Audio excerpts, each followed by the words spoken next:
मेरे अंतिम शब्द बुद्ध। आप मानो न मानो, मैं बुद्ध बोल रहा हूं। मुझे अच्छी तरह याद है, मेरी तबीयत बुरी तरह बिगड़ गई थी। मुझे समझ आ ही गया था कि वो मेरी अंतिम सांसें चल रही हैं। उस समय 25 वर्षों से मेरे साथ रह रहा मेरा शिष्य आनंद भी मेरे साथ था। निश्चित ही मेरी ये हालत देख वो बहुत दुखी हो गया था।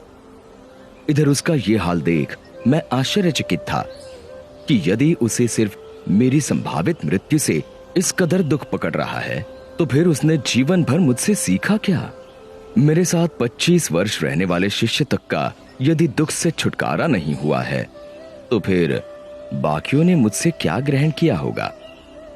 और मजा ये कि अभी मैं इस आश्चर्य से बाहर आया भी नहीं था कि आनंद ने मुझे दूसरे आश्चर्य में डाल दिया।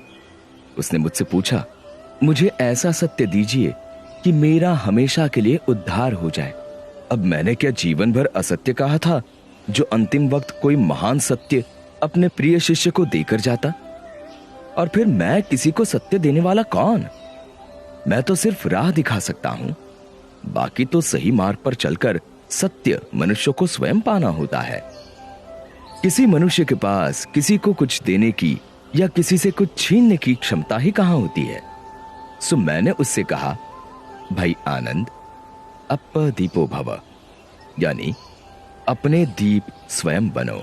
अब जब मैं साक्षात था तब भी मेरे अंतिम शब्द यही थे, और आज 2500 वर्ष बाद भी मैं आपसे यही कह रहा हूं कि अप्पदीपो भव, यानी अपने दिए स्वयं बनो।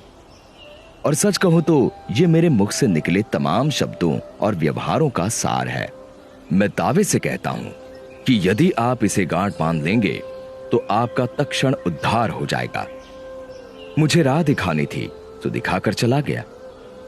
अब उस राह पर चलकर अपना सत्य आपको पाना है। इसमें मैं कुछ और नहीं कर सकता।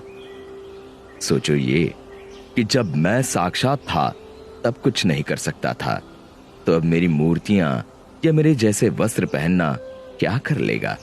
सो इन सब नौटंकियों से छूटो और स्वयं को भ्रम में डालने से बचो।